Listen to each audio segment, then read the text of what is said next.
ज़िंदगी शुरू की थी तो $1000 से शुरू की थी, आज यहाँ तक पहुँचे हैं तो यहीं से कमाया है। टैरिफ्स की वजह से कोई बिजनेस में impact? The United States will implement reciprocal tariffs on other nations. आप स्टॉक मार्केट को देखें, पहली बार ये ऐसा हुआ है कि एक हफ्ते तक कॉन्टिन्यूसली रेड रही है। चाइना ने बोल दिया कि हम 125% तक का टैरिफ कर देंगे यूएस के ऊपर। that China has just announced more tariffs on US goods. पर तो हर कंट्री जो है वो जवाब दे रही है। ट्रिलियंस ऑफ डॉलर का लॉस हो चुका है मार्केट के अंदर, तो उसका मेजर इफेक्ट है कनाडा की मार्केट के ऊपर। तो जब इकोनॉमिकल क्राइसिस आते हैं, जब मार्केट के अंदर पैसा कम होना शुरू हो जाता है, तो आपकी क्रेडिट कैपेसिटी कम हो जाती है। न्यू इमिग्रेंट जो आ रहे हैं उनके लिए आप क्या गाइड कर सकते हैं? मैं सबसे पहले इमिग्रेंट को तो ये कहूँगा कि आप ये देखें कि आप उस जगह के ऊपर जाए जहाँ पर काम है। टाउन क्यों चूज कर रहे हो? तुम ऐसी जगह आ रहे हो जहाँ पर एक नौकरी के पीछे 25 लोग खड़े हुए हैं। तुम ऐसी जगह जाओ ना जहाँ पर 25 नौकरियों के पीछे 10 लोग खड़े हुए हैं। जब आपने पहली लग्जरी गाड़ी ली थी तो अकाउंट में कितने पैसे रह गए थे? मैंने एक अपने दोस्त से $15,000 का लोन लिया था। मेरे पर्सनल यूज़ के लिए मेरे पास दुनिया की सबसे बेहतरीन 12 गाड़ियाँ हैं। बेंटली जो है वो मेरी सबसे फेवरेट गाड़ी, मेरी 2 बेंटली एक्सीडेंट हो गई थी सर। अगर बेंटली को कुछ हो जाता है तो मैं इमीडिएटली वो दूसरी ले आता हूँ। यहाँ आने के बाद हर तरह का काम किया, छोटी नौकरियाँ भी की, फिर ऑयल एंड गैस इंडस्ट्री में काम किया। कई लोग कहते हैं गैस स्टेशन लेना, तो इसके लिए कैसे किया जाता है कि भाई गैस स्टेशन अपने पैसे से ले बंदा कि बैंक से ले? आप गैस स्टेशन इंडस्ट्री में आना चाहते हैं तो देखिए 2-3 तरीके होते हैं। एक फोर्ट मैकमरी में थी, जब फायर हुई थी हम लोग सारे वहीं थे, घर पे ही थे। जब हम निकले हैं तो मैंने देखा कि 2 घर छोड़ के फायर हो रही थी वहाँ पर। तो मेरी मदर के साथ में मैंने कहा कि मम्मी ये तो गया। अगर मैं इंडिया में होता तो इतना सब कुछ ना कर पाता। यहाँ सक्सेस ईजिली मिल जाता है क्योंकि यहाँ पर फेयरनेस सिस्टम है, नहीं है।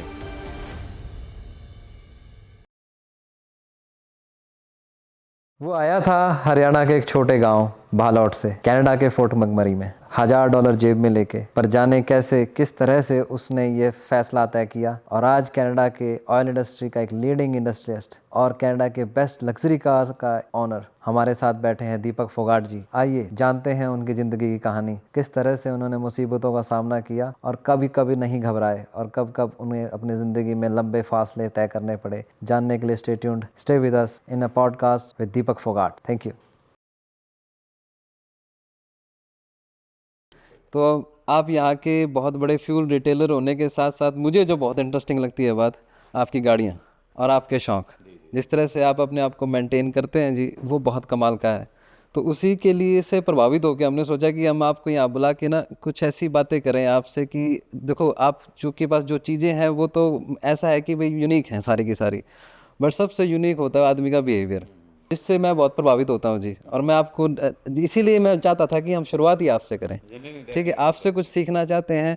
बाहर की चीज़ें जो बन रही हैं जी, शायद मुझे लगता है कि वो बनेंगी और भी, ठीक है, बट जो अंदर जो बन रहा है वो जानना चाहते हैं। जी जी, देखिए मैं थोड़ा सा पहले अपने बारे में बताता हूँ। सभी परिवारों को, देखने वालों को, सारे जाट भाइयों को जो है दीपक फोगाट का राम राम। मैं जो इस देश में 2006 में आया था। मैं ऑयल एंड गैस प्रोफेशनल हूँ। सारे परिवार जो है वो मेरा ऑयल एंड गैस प्रोफेशनल है। यहाँ आने के बाद 7 तरह का काम किया, नौकरियाँ की, छोटी नौकरियाँ भी की, लेबर भी की, सब कुछ किया। फिर ऑयल एंड गैस इंडस्ट्री में काम किया। फिर आहिस्ता आहिस्ता काम के साथ साथ फैमिली सपोर्ट के साथ साथ अपना बिजनेस शुरू किया और उसको ग्रो करते करते जो है फिर हम इस लेवल पे पहुंचे कि जहां मैं और मेरा छोटा भाई, हम 2 भाई हैं, मैं और विकास फोगाट। पहले हमने प्रोविंस जीता, फिर हमने कंट्री जीता, फिर कंट्री जीत के फिर हम कंट्री को रिप्रेजेंट करने इंटरनेशनल रिटेल इंडस्ट्री की कॉन्फ्रेंसेज होती हैं, उसमें हमने दोनों भाइयों ने कनाडा को प्रेजेंट किया। और फिर वहाँ से जो है 17 साल से जिस अवार्ड को जीतने की कोशिश कर रहा था, वहाँ से हम दोनों जाट भाई पूरे कनाडा के लिए ग्लोबल फ्यूल रिटेलर का अवार्ड जीत के वापस आए थे। तो ये जर्नी बड़ी लंबी थी, बड़ी मेहनत थी, हर चीज़ थी। फिर इस जर्नी के दौरान जो है जो हमारे शौक़ थे, आपको जैसे जैसे हम आगे बढ़ते चले गए, तो वो जो है फिर हमने पैसा कमाने के साथ साथ अपने शौक़ की तरफ भी ध्यान दिया, अपनी हैबिट्स की तरफ, अपनी हॉबीज़ की तरफ। और गाड़ियाँ जो है वो मेरा बचपन का सपना था, बचपन का शौक़ था। मुझे पसंद है कि मैं दुनिया की हर लग्जरी गाड़ी मेरे पास हो। उसी के तहत मैंने फिर वो कलेक्शन जो है मेरे पास वो सारी इकट्ठी की और मैं उसे बहुत एंजॉय करता हूँ। एक सवाल है मेरे दिमाग में, जब आपने पहली लग्जरी गाड़ी ली थी तो अकाउंट में कितने पैसे रह गए थे? मेरे अकाउंट में, मैं आपको सही बताऊं, जब मैं 2006 में मैं आया तो मैंने 2007 में पहली गाड़ी खरीदी थी, मर्सिडीज़ ML 350। उस टाइम हमारे शहर में एक ही गाड़ी होती थी ML 350, एक गोरी लड़की थी, और दूसरी मैंने खरीदी थी। मैंने एक अपने दोस्त से $15,000 का लोन लिया था वो गाड़ी लेने के लिए, मेरे पास पैसे नहीं थे। वाह जी हाँ। मेरे साथ वो जॉब करता था। मैंने उसे कहा कि यार मुझे गाड़ी लेनी है, तो उसने कहा भाई ठीक है, ये 10,000 वाली है, 15,000 वाली ये ले मानना है भाई, लूँगा तो मर्सिडीज़ लूँगा, अदरवाइज तो नहीं लेता। तो मैंने 1.5 साल -30 -40 डिग्री के अंदर बिना गाड़ी के सर्वाइव किया। ग्रॉसरी लेने जाते थे तो -40 डिग्री के अंदर पैदल जाते थे। कई बारी तो ऐसा भी हुआ, हमारा अपार्टमेंट नज़दीक था वॉलमार्ट के, टैक्सी नहीं मिली, फिर वहाँ यार टैक्सी के $5 देने पड़ेंगे, उससे तो बढ़िया वो काट नहीं अपने अपार्टमेंट में लिया, ये धक्का मार के तो खाली का नोटी खड़ी कराए।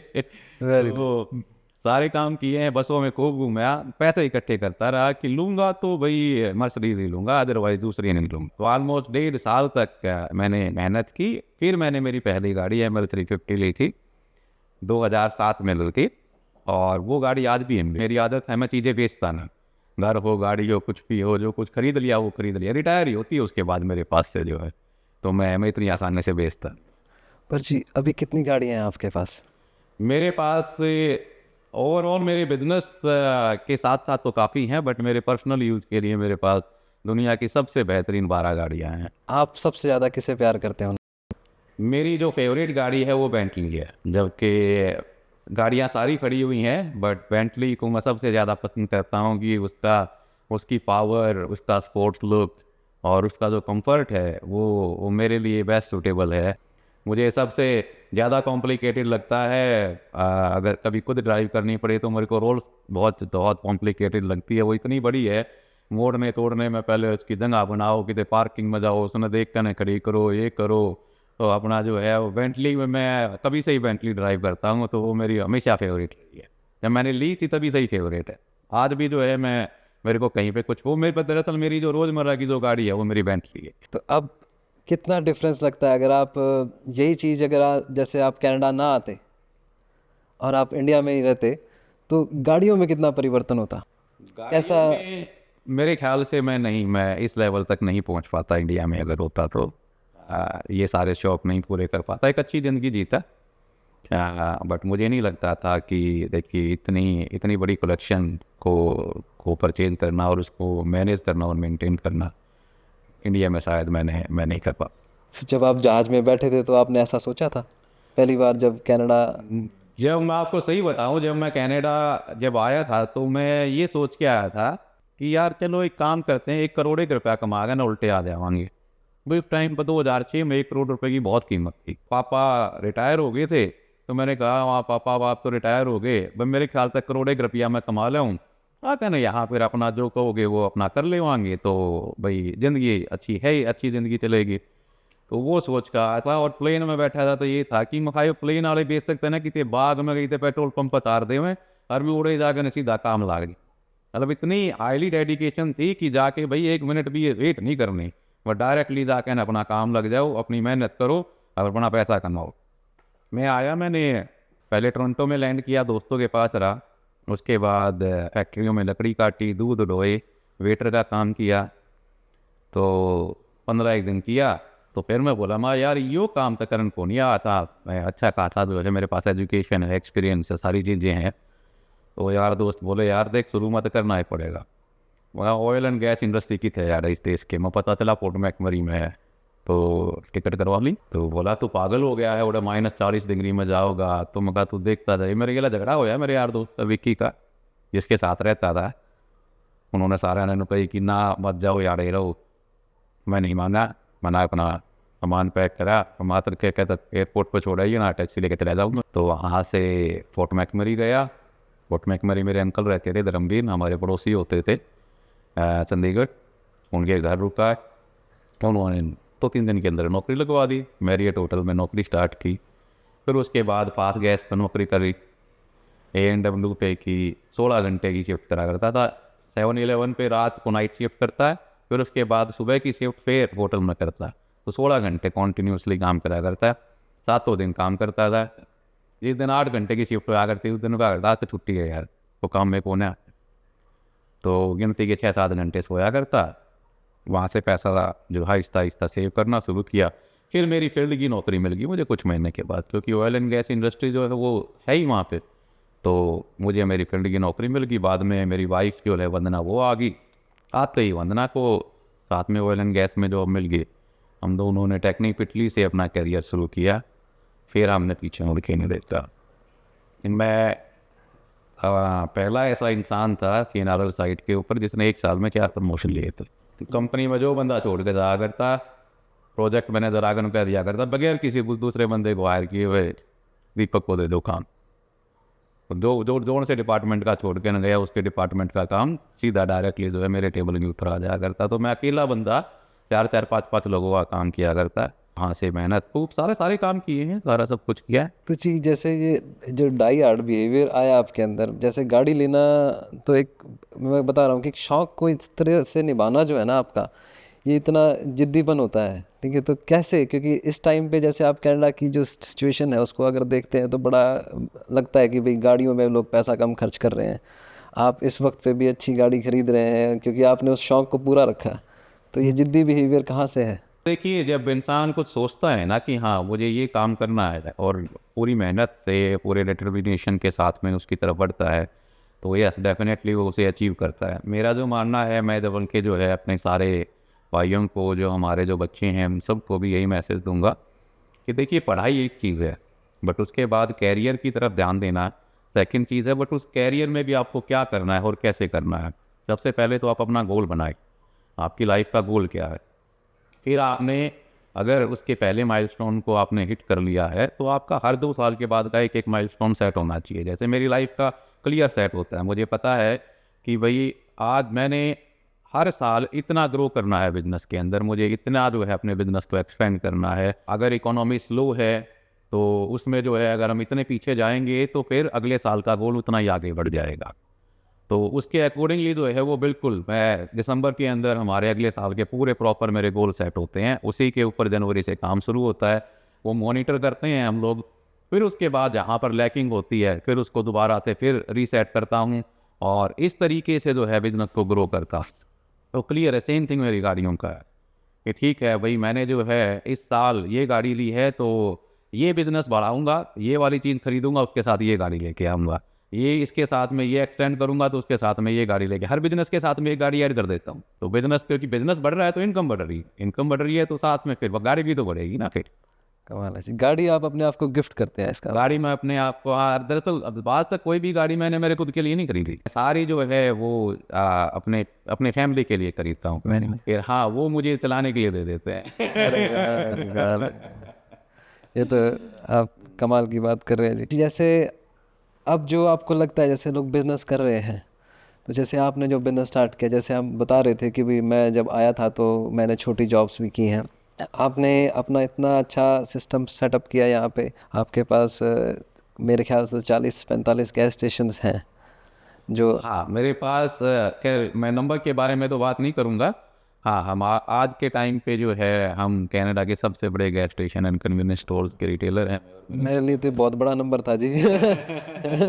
ठीक है, तो आपने स्टार्ट किया, पहले जो अपना पैसा यूज़ किया जाता है जैसे कोई स्टार्ट करे बिजनेस, क्योंकि जो लोग अब आते हैं तो कई लोग कहते हैं गैस स्टेशन लेना, तो इसके लिए कैसे किया जाता है कि भाई गैस स्टेशन अपने पैसे से ले बंदा कि बैंक से ले? अभी जो करंट इकोनॉमी है उसके हिसाब से अब जो गैस स्टेशन ब्रांड हैं, जो हमारे जितने भी बड़े बड़ी जो कंपनियां बैठी हैं, उन्होंने कई सारे प्रोग्राम निकाले हैं। आप गैस स्टेशन इंडस्ट्री में आना चाहते हैं तो देखिए 2-3 तरीके होते हैं। एक, आप अपना खुद की साइट खरीद रहे हैं, पूरा लैंड भी आप खरीद रहे हैं, बिजनेस भी आपका है, वो महंगा प्रोजेक्ट है। एक गैस स्टेशन आपको कॉस्ट करेगा समवेयर मिनिमम $4 मिलियन और लाइबिलिटीज़ वो बहुत सारी हैं उसके अंदर। नए बंदे के लिए इतना पैसा मार्केट के अंदर एकदम से एक बिजनेस के ऊपर डालना बहुत डिफिकल्ट है। बैंक भी उसको इतनी आसानी से तो लोन देगा नहीं। आप अगर अच्छा क्रेडिट रखते हैं तो भी जो है आप अप्रोक्सीमेट 40% तो डाउन देना ही पड़ेगा, 60% तक ही बैंक आपको लोन देगा। आप काफ़ी समय से हैं कंट्री में तो बात अलग है कि आप 30-70 पे आ जाएं, अदरवाइज तो 40-60 की रेशियो के ऊपर चलता है। तो कोई भी जो नया इंसान खास तौर पे अगर इस बिज़नेस में आना चाहता है वो जाए कॉरपोरेट प्लान के ऊपर। जैसे शेल ने अभी एक प्रोग्राम लॉन्च किया है, आपको सिर्फ $100,000 की सिक्योरिटी देने का उनको, बट एवरीथिंग वो ओन करते हैं। और उसमें इन्वेंटरी भी उनकी है, साइट भी उनकी है, वो आपको एज एक किस्म से आप ये लगा लें कि एक रिटेलर की तरह हायर करेंगे, बट वो कहेंगे कि चलाना आपने है, मैन पावर आपकी है और सारे का सारा सामान हमारा है, तो आपकी मैन पावर के हिसाब से आपको बजट दे देंगे और प्लस जो है आपकी मेहनत का एक बजट बना के आपको दे देंगे कि ठीक है आप ये इतने लोग इतने घंटे की लेबर है तो ये इतनी लेबर पे कर दी, प्लस आप जो हमारा काम कर रहे हैं हम उसके लिए आपको इतना पैसा देंगे। तो आप $100,000 की सिक्योरिटी दे के शेल के साथ ये प्रोग्राम शुरू कर सकते हैं। उसका बेनिफिट ये है कि यहाँ से आपको बिजनेस सीखना आ जाएगा, तो पता चल जाएगा कि इस इंडस्ट्री में काम कैसे होता है, कैसे मार्जिन हैं, कैसे आपको मेंटेन करना है, सब कुछ प्राइजिंग वाइजिंग सब कुछ शेल की है, उसमें आपको कुछ नहीं करना, आपने तो सिर्फ उस साइट को रन करना। ये कॉर्पोरेट इसमें कितनी इनकम आप एक्सपेक्ट कर सकते हैं अगर कोई आदमी स्टार्ट करना चाहता है? ये साइट टू साइट डिपेंड करते हैं कि भाई एक साइट के जनरली जो है अगर वो एक साइट देंगे तो आपका खुद का जो बजट देंगे वो देंगे आपको करीबन $40-50 के आसपास का। 2 साइटें देंगे तो उसमें और 20-30 हज़ार ऐड कर देंगे। डिपेंड करता है कि कितनी बिजी साइट है, कहाँ है, कितने लोग काम करेंगे। तो आप स्ट्रेट फॉरवर्ड ये नहीं कह सकते कितना पैसा मिलेगा, बट वो उसकी बिजनेस प्लान के अकॉर्डिंगली उसकी कैलकुलेशन। अगर कोई इसमें एंटर करना चाहता है इनिशियली इस बिजनेस के अंदर तो कितने पैसे उसके जेब में होने चाहिए कि उसके बारे में सोच? ये उसके पास एटलीस्ट मिनिमम पिछले 6 महीने से उसके बैंक अकाउंट के अंदर का क्रेडिट अच्छा होना चाहिए, परमानेंट रेजिडेंट होना चाहिए, तभी वो अप्लाई कर सकता है। अगर हमारा कोई जाट भाई जाट परिवार को मदद चाहिए इस प्लान के अंदर, इस कॉरपोरेट प्रोजेक्ट के अंदर, तो ये रिजक हमें बताए, रेफरेंस की ज़रूरत है, हमें रेफरेंस की ज़रूरत। हम लोग हमेशा अपने परिवारों के लिए, अपने बच्चों के लिए खड़े हैं।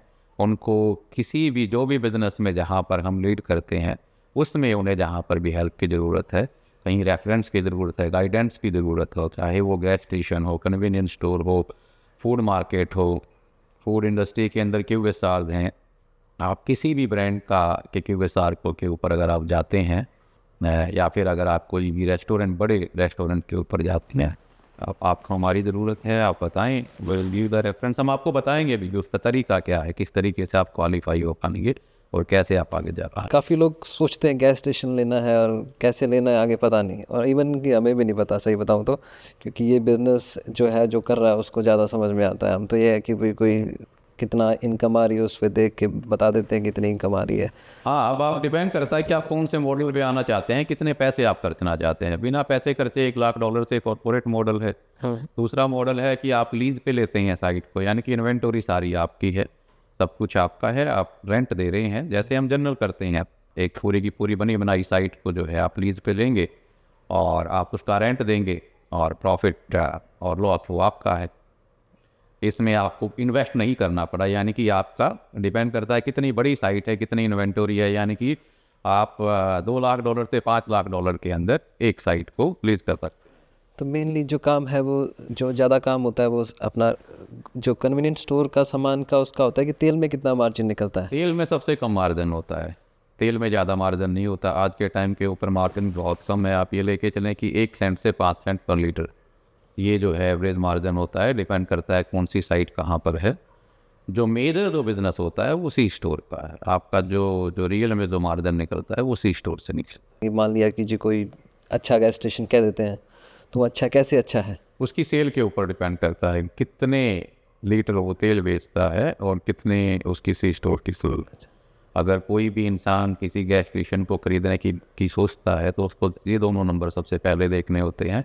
VC के अंदर एवरेज साइट 4 मिलियन से 5 मिलियन लीटर वाली साइट को अच्छा माना जाता है। एल्बर्टा के अंदर 4 से 5 मिलियन की साइट को अच्छा माना जाता है। ओंटारियो में 4-5 मिलियन की साइट लीटर सेल करने वाली साइट को लो माना जाता है, क्योंकि वो बिजी एरिया है, तो वहाँ पर एवरेज 8 मिलियन 10 मिलियन लीटर तक की साइट को अच्छा माना जाता है। अल्बर्टा में अभी काफ़ी गैस के चेंजेस, प्राइस चेंज है, क्योंकि मैं कभी गया नहीं अल्बर्टा। कार्बन टैक्स का जो है अभी 1 अप्रैल से ख़त्म हो गया है, उसकी वजह से प्राइजेस 17 सेंट डाउन आ गए हैं हर दिन गाड़ी। BC में भी आपने देखा होगा हाँ जी, कि प्राइजेस कम हो गए हैं। सेम अल्बर्टा में वैसे ही पहले PST नहीं था, तो अल्बर्टा और BC के जो प्राइजेस हैं फ्यूल के वो 50 सेंट का फर्क रहता है। यहाँ $2 लीटर है तो वहाँ पर $1.5 लीटर। अल्बर्टा जी कैसा है अभी वहाँ माहौल, आपको कैसा? आपने इन्वेस्ट करना है तो अल्बर्टा सबसे बढ़िया प्रोविंस है।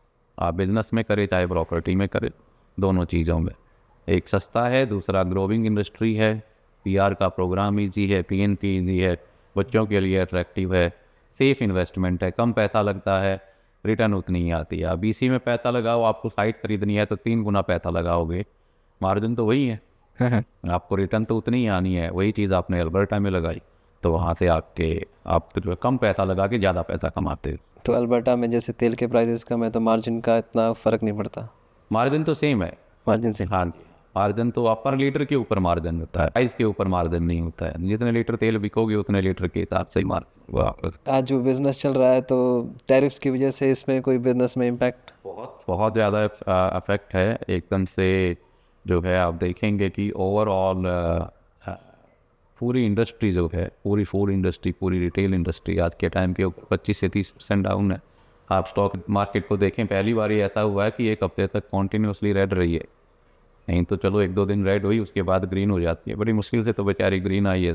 10% तक गया है फेलियर में। ट्रिलियंस ऑफ डॉलर का लॉस हो चुका है मार्केट के अंदर। तो ट्रम्प साहब ने जो टैरिफ की जो अनाउंसमेंट की है पूरा वर्ल्ड हिला दिया है, तो उसका मेजर इफेक्ट है कनाडा की मार्केट के ऊपर। और अगर ये चीज़ इम्प्लीमेंट हो जाती है, मैं आपको बताऊं कि कनाडा को जो है वो रिसेशन की तैयारी करनी पड़ेगी, और 2008 से भी बुरा रिसेशन होगा इस बार। ऐसा क्यों जी? क्योंकि यहाँ की जो इकोनॉमी है कनाडा की, जो बेसिकली नॉर्थ अमेरिका की और यूरोप की, ये जो इकोनॉमी है ये क्रेडिट बेस्ड इकोनॉमी रहती है। यहाँ पर कैश फ्लो कम होता है, सारी चीज़ें क्रेडिट पे ही चलती हैं। आप देखेंगे ना, आप भी कुछ शॉपिंग करने जाते हैं, गाड़ी में तेल डलवाते हैं क्रेडिट कार्ड से डलवाते हैं। हाँ, मेरे ख्याल से 95% आपकी जो परचेजेज हैं वो क्रेडिट कार्ड से ही। बिल्कुल ठीक है जी। हाँ, सेम चीज़ सभी जो है पूरे के पूरे एंटायर नॉर्थ अमेरिका यूरोप का ये सिस्टम है कि ये क्रेडिट बेस्ड इकोनॉमी है। तो जब इकोनॉमिकल क्राइसिस आते हैं, जब मार्केट के अंदर पैसा कम होना शुरू हो जाता है, तो आपकी क्रेडिट कैपेसिटी कम हो जाती है। अपने बिल भी तो भरने हैं ना। अगर किसी की एक छोटा सा एग्जांपल देता हूँ, $5,000 की क्रेडिट कार्ड की लिमिट है, और अब उसकी पूरी 5,000 पूरी होगी, कि उसने बिल जमा नहीं करवाया, तो फिर आगे कैसे परचेज करे। और 80% जो यहाँ की जो कम्युनिटी है, गोरी कम्युनिटी जो है, वो पे चेक टू पे चेक जीती है। हर 14 दिन के बाद उनका जो पे चेक आया उसी से तो बिल जमा करवाने हैं, और उसी से आगे की ग्रोसरी आनी है।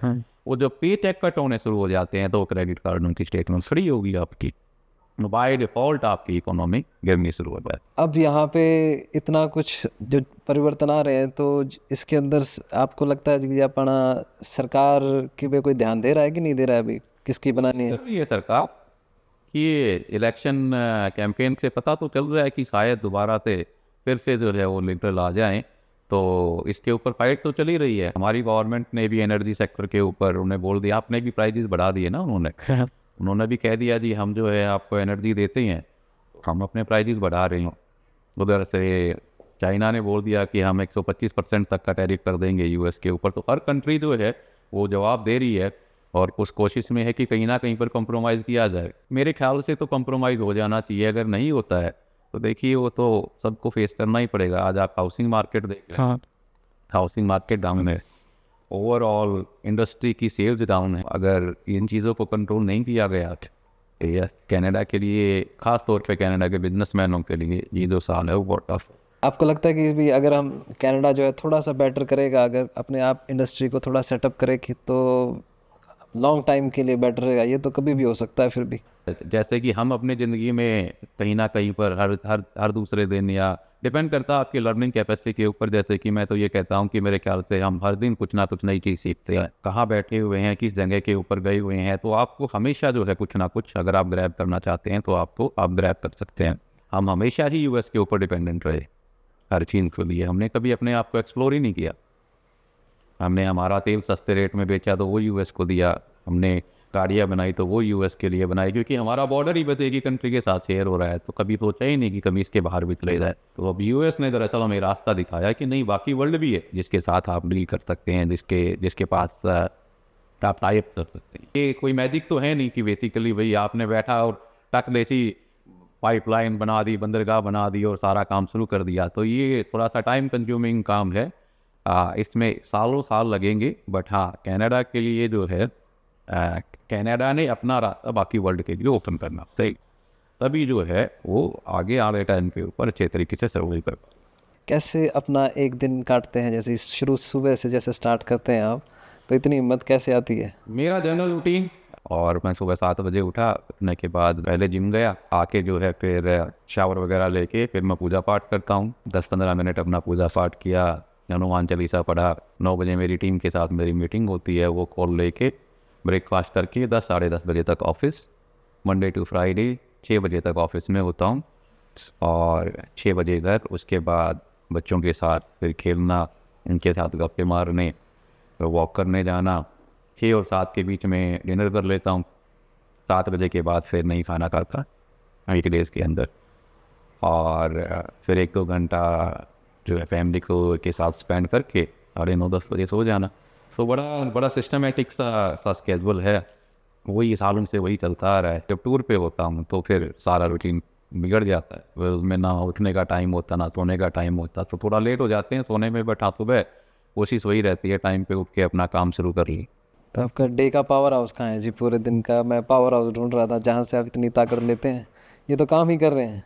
हाँ, जो सबसे ज़्यादा ताकत आप ये कह सकते हैं कि जो शाम को आप अपने बच्चों के साथ, फैमिली के साथ हंसी खुशी से टाइम बिता के और गले लग के गुड नाइट बोल के सोते हैं, तो सुबह की मॉर्निंग में जब उठते हैं वैसे ही एनर्जेटिक होती है। यानी कि आपकी फैमिली जो है, आपकी फैमिली का प्यार, एक हैप्पी फैमिली आपकी ज़िंदगी में सबसे बड़ा रोल निभाती है। वो आपका एनर्जी का सबसे बड़ा सोर्स है। फिर उसके बाद सेकंड थिंग जो है वो ऑफ कोर्स डिपेंड करता है कि कोई बिलीव करता है कोई नहीं करता। जो आप पूजा पाठ करते हैं, आप भगवान का जो नाम लेते हैं, क्योंकि पूरे वर्ल्ड को, पूरे हर इंसान को, हर चीज़ को एनर्जी देने वाला तो वही है ना। जब आप सुबह ऑफिस स्टार्ट में जाने से पहले अब अपनी धूपबत्ती करते हैं, और तो ऑफ कोर्स वहाँ से आपको हमेशा, आप मंदिर में जाएंगे तो पॉजिटिव एनर्जी मिलेगी। It's always positive energy. तो मेरे घर में मंदिर है, अपने मंदिर में जाके हम धूपबत्ती करते हैं, तो वहाँ से एक किस्म से वो पॉजिटिव एनर्जी का सोर्स है। तो जहाँ से कोई नेगेटिव एनर्जी आपके पास आ ही नहीं पाती। आप कभी भी देखेंगे, मैं अपनी लाइफ में कभी कोई नेगेटिव बात नहीं करता, ऑलवेज पॉजिटिव। चाहे मेरा इवन बिजनेस हो, कुछ भी हो, तो मैं नेगेटिव एनर्जीज़ को बेसिकली, या आप ये कह सकते हैं कि नेगेटिव एनर्जीज मुझ तक कभी पहुँच ही नहीं पाती। यूज़ तो पॉजिटिव एनर्जी इतनी है कि वो आने से पहले ख़त्म हो जाती है। और मैं हमेशा ज़िंदगी को बहुत ही अच्छे तरीके से पॉजिटिव एनर्जी के साथ ही जीता हूँ। दोस्तों को, परिवार को, सबको हमेशा खुश रखता हूँ, हमेशा खुद भी खुश रहता हूँ। वो नुकसान हो, नफ़ा हो, कुछ भी हो, वो ज़िंदगी का एक पार्ट होता है। वो उनसे घबराने वाली बात नहीं होती, वो कोई टेंशन वाली बात नहीं होती। अगर आज पैसे कमाए हैं तो वो भी यहीं से कमाए थे। अगर कल को बिजनेस में कोई नुकसान हो जाता है तो दैट्स ओके, कोई बात नहीं, फिर कमा लेंगे। तो उसका मतलब ये नहीं है कि भाई आज इकोनॉमी डाउन हो गई तो आप जो है गूगल ला करके और मतलब परेशान होकर बैठ गए। No, that's a part. ज़िंदगी शुरू की थी तो $1000 से शुरू की थी, आज यहाँ तक पहुँचे हैं तो यहीं से कमाया है। कल को इकोनॉमिकल क्राइसिस आते कोई नहीं, फिर निकल जाएंगे, क्या हो। कभी ऐसा महसूस होता है कि बहुत ज़्यादा जी ताकत आपके साथ काम चल रही है, जैसे कोई आपके खुद के बहुत क्लोज रिश्तेदार या फिर जैसे माता पिता आपके साथ हैं हमेशा? कॉम्प्लिकेटेड क्वेश्चन है, मैं जनरली मेरी मदर के बारे में बात कर नहीं पाता, मैं इमोशनल हो जाता हूँ। तो अगर आप कंफर्टेबल नहीं है तो नहीं करेंगे। हाँ, बट नहीं, मेरी मदर जो है, मैं मेरी मदर के बहुत क्लोज हूँ। चले गई वो 5-6 साल हो गए हैं, अब तो नहीं है हमारे साथ, छोड़ के चले गए अकेले। बट हाँ, स्टिल जो है वो हमेशा मेरे साथ ही होते हैं। ये आपकी दूसरी चीज़ है जिससे मैं बहुत अटैच होता हूँ जी आपसे, जो आप अपनी माता जी की इतनी रिस्पेक्ट करते हैं और हमेशा उसके बारे में बात करते हैं। तो मुझे तो ये था कि भाई मे बी अगर आप बता पाएंगी, वो हमेशा साथ ही होते हैं। मैं इस उनका आशीर्वाद हमेशा साथ ही होता है। मुझे जहाँ कहीं ज़रूरत महसूस होती है, ये लगता है कि मैं डाउन हूँ, तो हाँ, हमेशा मेरी मदर आके कहते हैं कि नहीं बेटा, लेट्स गो।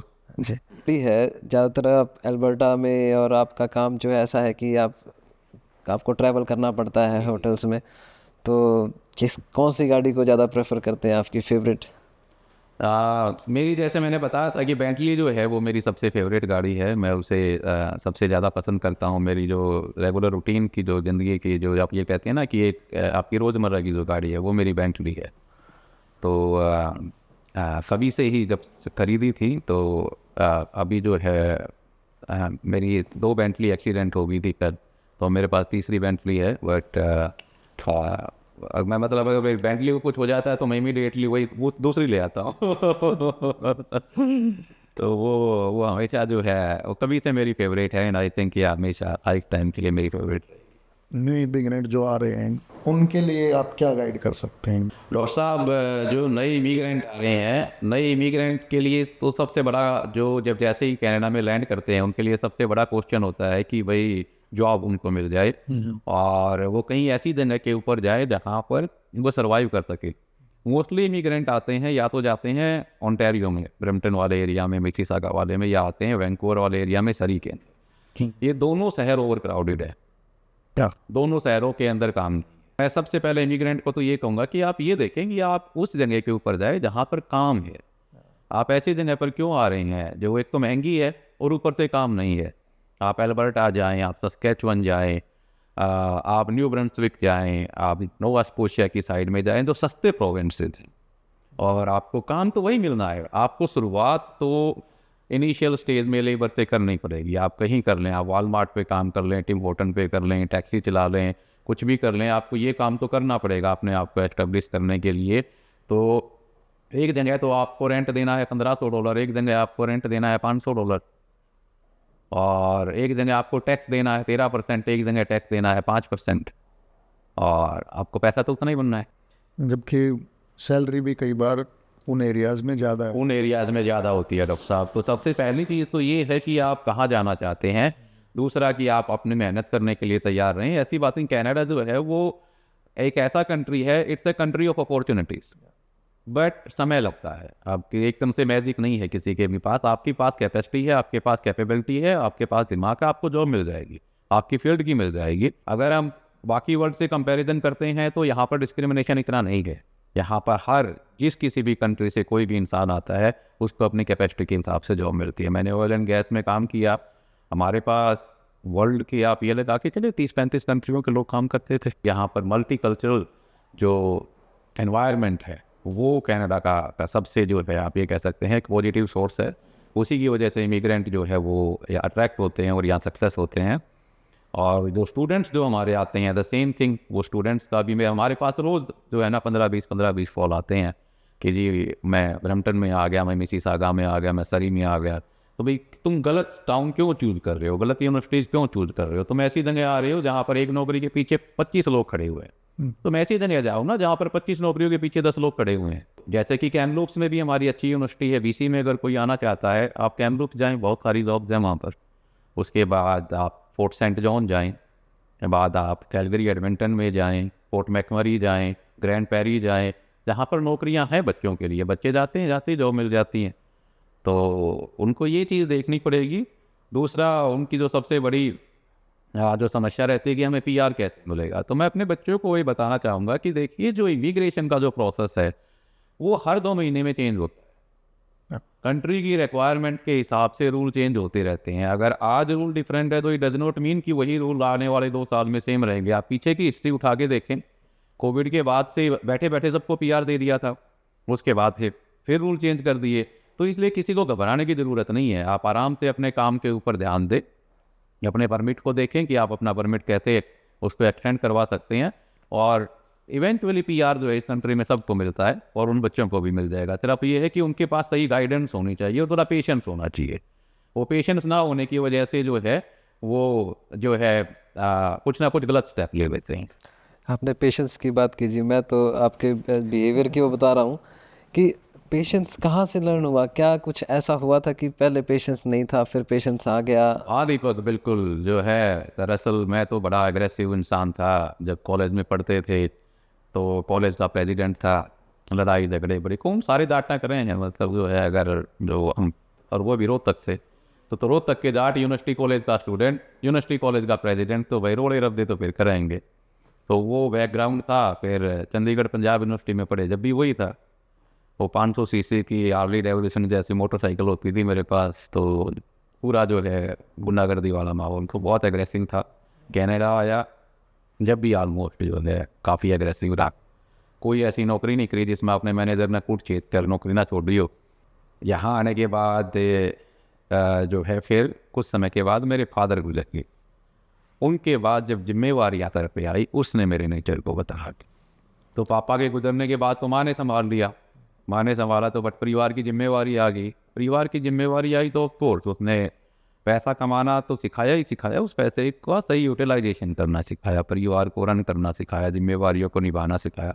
तो जब आपके ऊपर जिम्मेवारियाँ आती हैं तो बाय डिफ़ॉल्ट आपका नेचर चेंज हो जाता है। वो सबसे बड़ा कारण था जिसकी वजह से कि basically aggressive nature responsible nature में बदलता चला गया। जी, एक फोर्ट मैकमरी के बारे में बात करते हैं। फोर्ट मैकमरी आप आए थे पहले, सबसे पहले। मैकमरी मेरा गांव है इस देश के अंदर।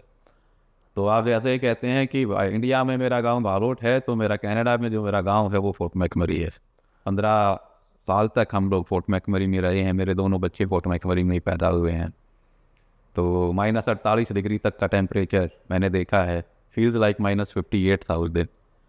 तो जब 3 दिन तक पूरा शहर बंद कर दिया गया था, 6 महीने -40 डिग्री नॉर्मल था। -20 तक तो हमारे बच्चे बाहर खेलते थे, स्कूलों में अलाउड है उनको बाहर। -20 में आप बाहर आराम से बच्चे ग्राउंड के अंदर खेलते हैं, और -10 होता है तो आप जैसे हम बैठे हैं हम ऐसे बाहर चले जाते हैं। हम कहते हैं यार आज तो बहुत बढ़िया दिन है, मतलब -10 हमारे लिए समर जैसा होता है फोर्ट मैकमरी। जी, इतनी जैसे जो ठंड थी वहाँ पे, और आप कह रहे हो कि आपके लिए एक जैसा है, तो अब आप जैसे वहाँ से आप अल्बर्टा चले गए आई थिंक, तो जो पुराना उस फोर्ट मैकमरी था जिसमें ये कुछ हुआ था, बर्न हुआ था, उसमें कुछ डिफरेंस आ गया वहाँ पे रियल स्टेट में क्या है? बहुत ज़्यादा डिफरेंस आ गया दीपक। हाँ, फोर्ट मैकमरी में सही जब फायर हुई थी हम लोग सारे वहीं थे, घर पे ही थे। हाँ। तो मैं भी जॉब पे गया हुआ था, मेरी वाइफ भी जॉब पे गई हुई थी, तो छोटा भाई भी जॉब पे था। मैं सबसे ज़्यादा दूर था, मैं 100 किलोमीटर दूर वाली साइट पे था, 15-25 किलोमीटर दूर वाली साइट पे थी। सोनू नज़दीक था, मम्मी घर पे थी। तो हमने कोऑर्डिनेट किया, तो सबसे पहले घर सोनू पहुंचा, जाके गाड़ियों में तेल डलवा के ले गया कि बड़ी बड़ी लाइनें थी गैस स्टेशन के ऊपर, 2-2 किलोमीटर की लाइनें लगी हुई थी। तो मोटरसाइकिल पे जाके जेरी कैन को फिल करके आके गाड़ियों में डाला, कुछ गाड़ियाँ लाइन में लगाई। तो बड़ी मुश्किल से जो है निकल पाए थे गिने। बस मोस्टली जो गाड़ियों में हमारे सामान था वो हमारे बच्चों का ही था।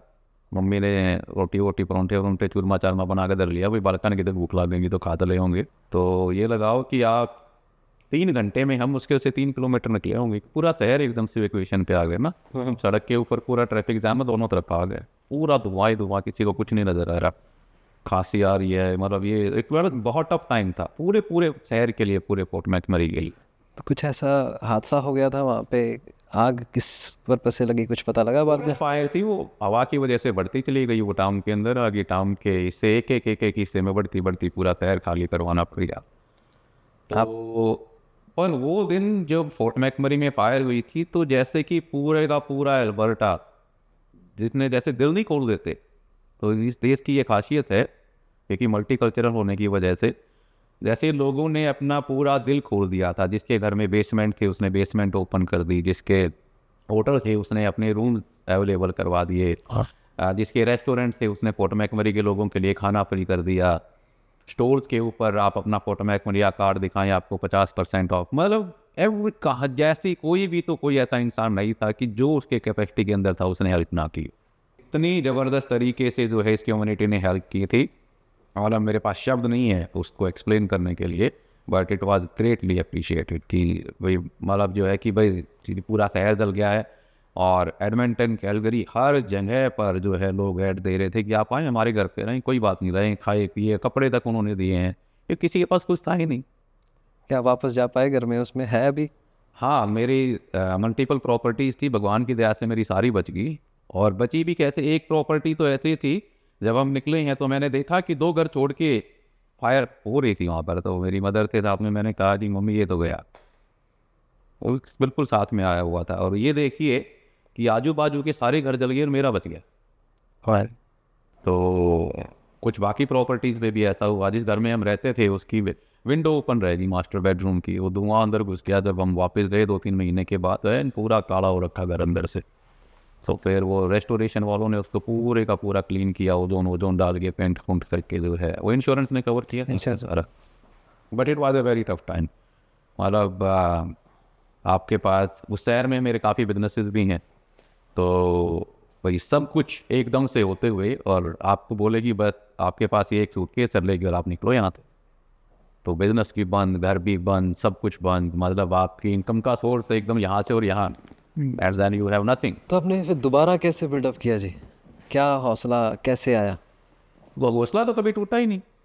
हौसला तो जो है मैं कभी सर्कमस्टांसेस से नहीं घबराता। देखिए वेरी नाइस। चाहे वो नेगेटिव हो, चाहे पॉजिटिव हो, चाहे अच्छे हो, चाहे बुरे हो, मैं कभी नहीं डरता इन चीज़ों से। तो मुझे पता है मेरी कैपेसिटी क्या है। मैं जो है मैं स्क्रैच को टॉप लेवल पे ले जा सकता हूँ। I know my capacity. मैंने किया है देश के अंदर, तभी हम यहाँ तक पहुँचे। वेरी नाइस, वेरी मैंने ऐसी ऐसी साइटें खरीदी हैं जो साइटें बिल्कुल वर्स्ट साइटें होती थी, और आज वो कनाडा की नंबर 1 साइट्स हैं। तो आप पहले भी ऑयल इंडस्ट्री में थे, आपने एजुकेशन भी ऑयल इंडस्ट्री में की थी, तो यहाँ पे फिर बिजनेस और ऑयल में जॉब से कैसे ट्रांसफ़र हुआ ये बिजनेस की ओर? बिजनेस में मैं दरअसल मेरा इतना इंटरेस्ट नहीं था बिजनेस में। अच्छी नौकरी थी मेरी वाइफ की, जो है मेरे भाई की, तो अच्छा और गुड सैलरी थी, बहुत ही हैप्पी सैलरी थी हमारी, गुड सेविंग्स थी। हम हंसी खुशी ज़िंदगी जीने वाले लोग थे। सुबह अपना टिफिन ले गए, कम ऑयल इंडस्ट्री की बस आया, वहाँ कोर्ट मैकमोनी बसें आती हैं सभी की ना, क्योंकि साइटों पे काम, प्लांटों में काम करना होता है। सुबह अपना टिफिन खाया, बैठे अपनी 8 घंटे की, 10 घंटे की, 12 का जो भी शिफ्ट है अपनी करी, अपना बस में बैठ के घर आए, वीकेंड के ऊपर आराम से अपना एंजॉय किया, शाम को 2 पैग लगाए, बढ़िया ज़िंदगी। साल में 2 महीने की छुट्टियाँ, पेड छुट्टियाँ होती थी।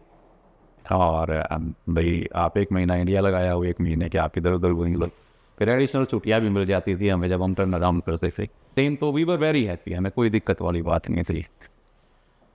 छोटा भाई आया, उसने भी आके इंडस्ट्री में ऑयल एंड गैस में ज्वाइन कर लिया, क्योंकि हम सारे वहीं थे। तो उसकी और उसकी मैनेजर की बहुत खटपट रहती। गोरी थी, थोड़ी सी एज थी, तो उनकी सोच नहीं मिलती थी। रोज़ उनका जो है खेड़ा बाजा रहता। एक दिन आके बोला कि मैं उन्हीं नौकरी करूँ उनकी खातर। बोला मेरा तो जो है भाई बिजनेस करवा दे। वहाँ यार सोनू यार है इस देश के, वहाँ करिए तो बिजनेस कराएंगे भाई, बढ़िया ठीक, बढ़िया नौकरी चल रही है यार, सारा तो क्यों मतलब क्यों खाम पंगा दीवान मांग रहा है। बोला ना मैं क्यों नहीं करूँ नौकरी, मैं तो बिजनेस करूँगा, मैं तो अपना जो है भाई अपना खुद कर लूँगा, और बिजनेस ना इतना आगे बढ़ा लूँगा कि मेरे को आगे कदे नौकरी नहीं करनी पड़े। नहीं मानना, मैंने कहीं इतना पैसा तो कौन है भाई बिजनेस खरीदने की खातिर।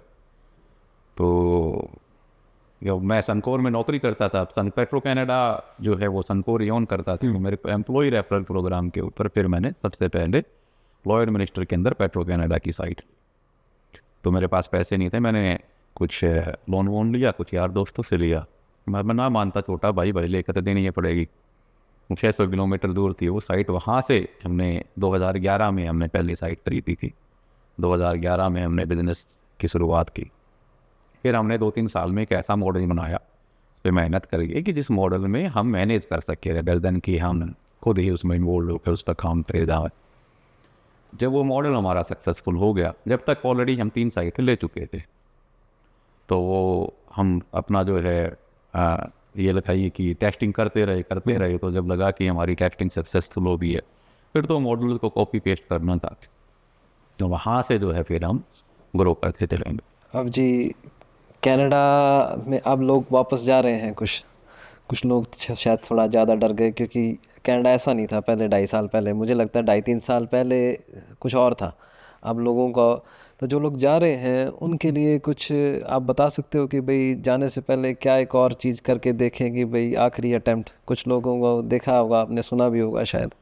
हाँ, बहुत सारे लोग हैं जो वापस अपने देश को जा रहे हैं, जो यहाँ पर नहीं सेटल हो पाए। उनका देखिए उसके कई कारण हैं।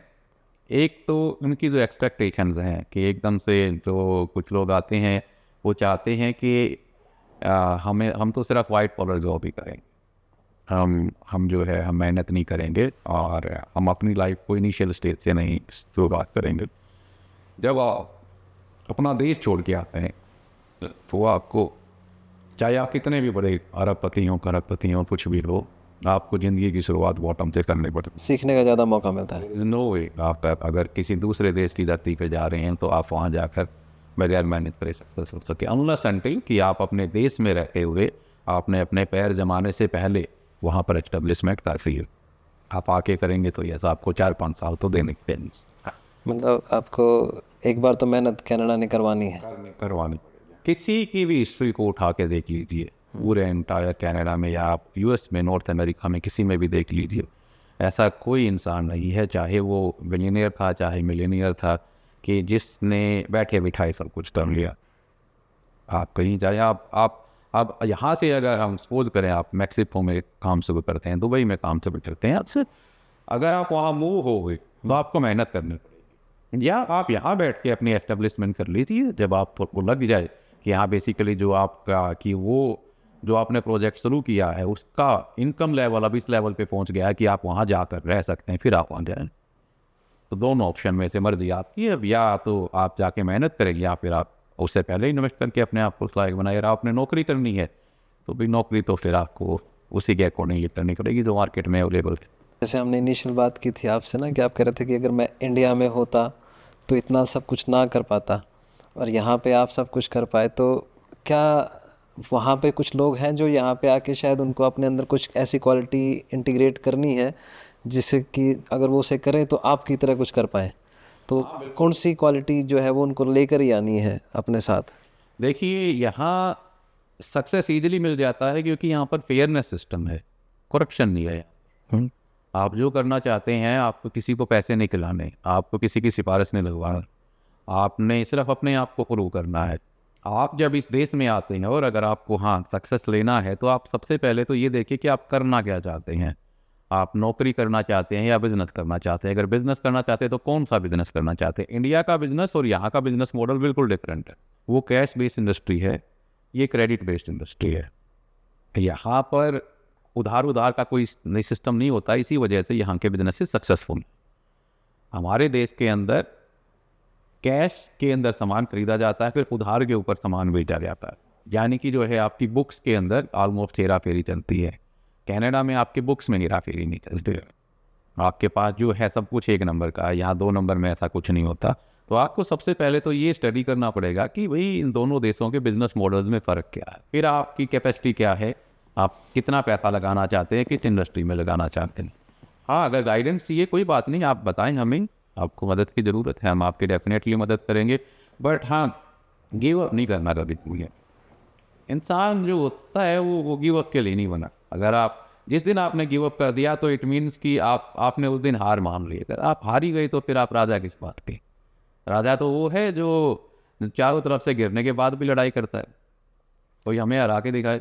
ऐसी कोई क्वालिटी जो राजा वाली, जो आप कहते हो कि भाई आज के टाइम पे आप कह रहे हो कि भाई मेरे पास पहले नहीं थी, अब मैं लर्न कर चुका हूँ, कौन सी वो क्वालिटी है? बहुत सारी हैं। सबसे बड़ा तो आप ये कह सकते हैं कि आपका हौसला है, जो हमेशा आपका मोटिवेशन, आपका हौसला 100% रहना चाहिए। सर्कमस्टांसिस के हिसाब से नहीं रखना, पैसे के हिसाब से नहीं रखना।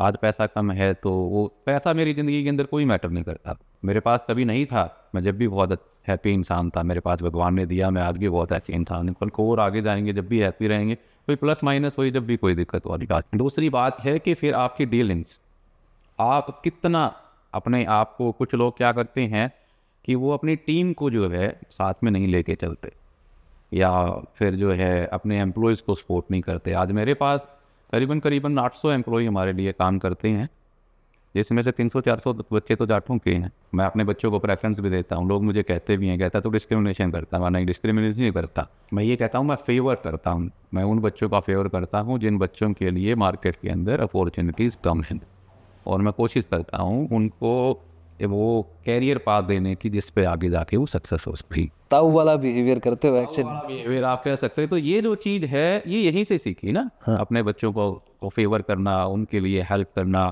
अब मेरे साथ जो एम्प्लॉय काम करते हैं, मैं उन सबको अपने परिवार की तरह समझता। हाँ, मैं और मेरा छोटा भाई हमें क्लियर मैसेज देते हैं, देखो तुम हमारे काम की टेक केयर कर रहे हो, तुम्हें जिस दिन ज़रूरत होगी 24 घंटे 365 दिन रात के 2 बजे भी कहोगे, हम तुम्हारे साथ। जी, जैसे बिजनेस करने वाले जो आदमी होते हैं, आप तो आपने दोनों चीज़ कर ली, आपने आई थिंक आपने जॉब भी की थी इनिशियली आके, और अब आप बिजनेस करते हो फुल टाइम। तो इन दोनों के बीच में जैसे जो लोग अभी जॉब कर रहे हैं, तो जॉब को छोड़ के बिजनेस में घुसना ना बहुत बड़ा एक हर्डल है, डर लगता है, ठीक है? तो कुछ बताएंगे कि भाई जॉब का जो बाहर की जो विंडो है वो कैसी दिखती है आपको? मेरी वाइफ कहती थी वो क्लर्क बाबू वाली जो ज़िंदगी जीनी है, तो वो तो है जॉब, कि सुबह गए, आराम से अपना टिफ़िन लिया, और दोपहर को अपना खाना गर्म करके खाया और आगे वीकेंड पे एंजॉय किया, तो वो तो है नौकरी कि जिसमें ठीक है आप एक अच्छी ज़िंदगी जी रहे हो, आपके बिल टाइम के ऊपर पे हो रहे हैं, आप अपनी सेविंग कर रहे हो। जिस दिन नौकरी गई उस दिन बिल टाइट और उस दिन सेविंग में से जाना शुरू हो गया। तो यानी कि आप डिपेंडेंट हैं, आपकी लाइफ हमेशा ही नौकरी के ऊपर डिपेंडेंट है। और इन देशों के अंदर नौकरी कब किसकी चली जाए कुछ नहीं कह सकते। यहाँ पर तो वाइस प्रेसिडेंट तक को ले ऑफ कर देते हैं। बिजनेस आपको एकदम से पैसा नहीं देता, आपको रिस्क लेना पड़ता है। तो आप बिजनेस में जब जाएं जब आपके पास बैकअप। कभी भी नौकरी छोड़ के बिजनेस में जाना मैं बिल्कुल भी नहीं कहूँगा कि एक सही तरीका है। नौकरी करते करते बिजनेस में जाना वो सही तरीका होता है, ताकि आपकी इनकम जो है वो एक जगह से जहाँ से आ रही है वो आती रहे। आपने सेकेंडरी इनकम के लिए अपना बिजनेस शुरू किया, अब उस बिजनेस को आपने एस्टेब्लिश किया 2 साल में 3 साल में, जब उसने आपको पैसा देना शुरू किया, जब आपको लगता है कि हाँ इस बिजनेस ने मुझे पैसा देना शुरू कर दिया और वहाँ से मेरी इनकम आ रही है और वो इनकम मेरी नौकरी की इनकम से ज़्यादा है, तब जो है आप अपनी नौकरी छोड़ के उसमें जाएं। अदरवाइज जो है आपको बैलेंस इस तरीके से करना पड़ेगा कि आपकी एक इनकम तो स्टेबल होनी ही होनी चाहिए जिससे आपके घर का खर्चा चलता रहे। अगर आपने एक को छोड़ के दूसरे में चले गए और दूसरे ने पैसा नहीं दिया तो आप इधर से भी गए उधर से भी गए। आज के टाइम पे किस बिज़नेस के अंदर जैसे आपका ध्यान हर जगह होगा, आप कई कंट्रीज़ में भी काम करते हो, यहाँ भी आप काफ़ी काम करते हैं, तो आप एक इंटरनेशनल बिजनेसमैन की तरह पूरे वर्ल्ड को आप देख सकते हो। तो आज के टाइम में बताओगे कहाँ आज का जो नया यंग बच्चे हैं जो 25-26 साल के हैं, उनके पास कुछ पैसे भी हैं तो सोच रहे हैं कुछ स्टार्ट करने के लिए, तो कहाँ स्टार्ट करना चाहिए उन्हें आज के टाइम पे?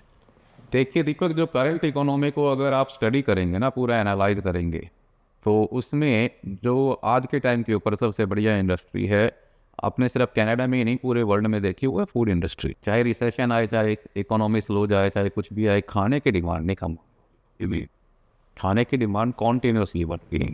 ओके, बट अब कौन सा खाना, खाने तो बहुत तरह के हैं और किस अमाउंट तक की और किस लेवल तक की इन्वेस्टमेंट। ये अगर आप जाएंगे सीधा डाइनिंग रेस्टोरेंट पे, महंगा बिजनेस और लिमिटेड जो है आपका कस्टमर है, यानी कि बंदा आएगा स्पेशल बैठेगा खाना खाने के लिए ना डाइनिंग के ऊपर। अब आप बात करते हैं QSR हम कहते हैं quick service restaurant.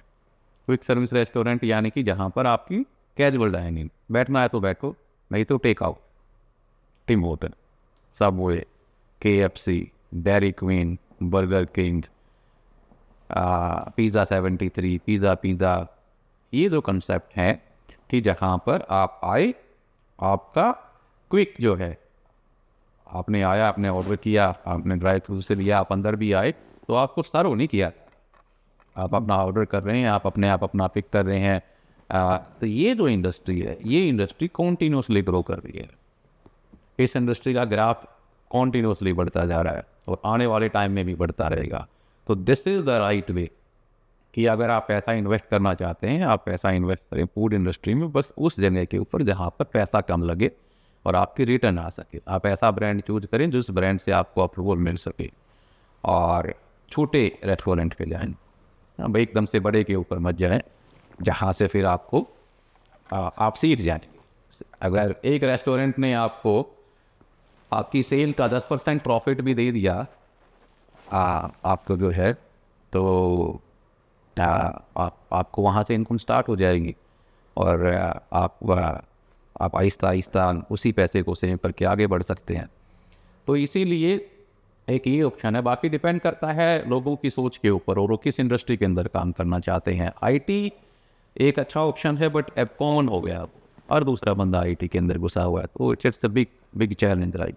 Online yes बहुत अच्छा ऑप्शन है, बट कितनी सब सारी तो मार्केट में जो है वो ऑनलाइन कैप्चर हो चुकी है। तो आप कुछ नया लेके आएंगे तो आप ऐसे दिन स्टक हो रहे हैं, हम बड़े बड़े मगरमच्छ पहले से बैठे हुए हैं, आपको नहीं घुसने देंगे।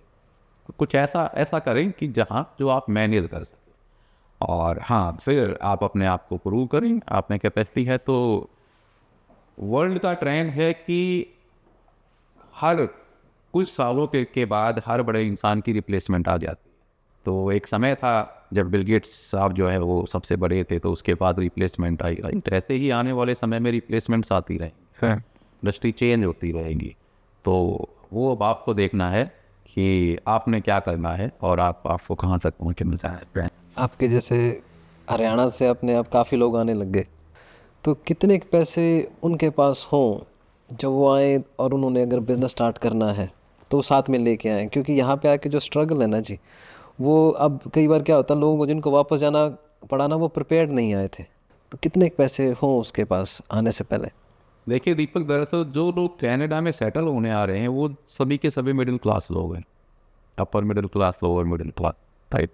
तो पहली बात तो उनके पास इतना पैसा नहीं होता। दूसरी बात, इंडिया का पैसा कनाडा ला के बिजनेस करना, ये जो है एक सही कंसेप्ट नहीं है। It's a big risk. का कारण ये है कि आप जब यहाँ पर, या तो आप लैंडेड पीआर आए या फिर आपने यहाँ पर मेहनत करके पीआर ली।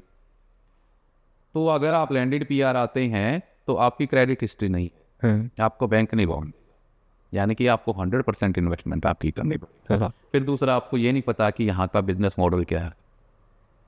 आप आते ही आप अपना पैसा ले आए, चाहे आप $2 लाख लेके आए, $5 लाख लेके आए, $1 मिलियन लेके आए, आपने जो इन्वेस्ट किया आप 100% रिस्क पे डाल दिया ना, आप स्टक हो गए। दूसरा, आपको यहाँ की मैन पावर रिक्वायरमेंट्स का नहीं पता, यहाँ बंदे नहीं मिलते काम करने के लिए। बड़े शहरों में तो मिल जाते हैं, छोटे टाउन्स में जाइए आप, मैन पावर सब बहुत बड़ा क्रिटिकल इशू है इस कंट्री के लिए।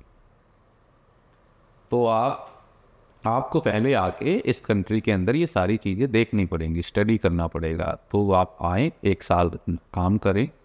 हाँ, आप अपने सर्वाइवल का पैसा लेके आएँ, अगर आपको कल को यहाँ पर सर्वाइवल नहीं हो पा रहा, बस वो लर्न करने के बाद फिर आप अपना पैसा लगाएं। $1 लाख से लेकर $1 मिलियन तक आप कितना भी पैसा ले आए, 1 लाख से 1 मिलियन में एक अच्छा पैसा इनिशियल बिजनेस शुरू हो जाता है। मैं एक्चुअली यही जानना चाहता था, मेरे दिमाग में था ये ना कि एक, क्योंकि कई लोग ये सोचते हैं कि एक गैस स्टेशन ले लेते हैं। मेरे पास लोग ऐसे ही आते हैं जी, जैसे ना कोई आता है गैस स्टेशन लेना है जी, कितने पैसे चाहिए। तो मैं ये बताऊं कि भाई एक से नहीं काम चलेगा, तुम्हें 2-3 लेने पड़ेंगे। अगर 2-3 लोगे तब तुम, नहीं तो एक में तो तुम काम ही करोगे, वहाँ पे किसी और जॉब करोगे या फिर कुछ भी। बिल्कुल बिल्कुल, हाँ। दूसरा, गैस स्टेशन आप खरीदना चाहते हैं तो इट्स टू मच मनी, फिर आपको अच्छा खासा पैसा उसमें डालना पड़ेगा। हाँ, और अगर कितना आप एवरेज लेके चलिए, एक अच्छा गैस स्टेशन 4 मिलियन का मिलेगा, तो आपको करीबन जो है 1.5 मिलियन के आसपास की डाउन पेमेंट देनी पड़ेगी।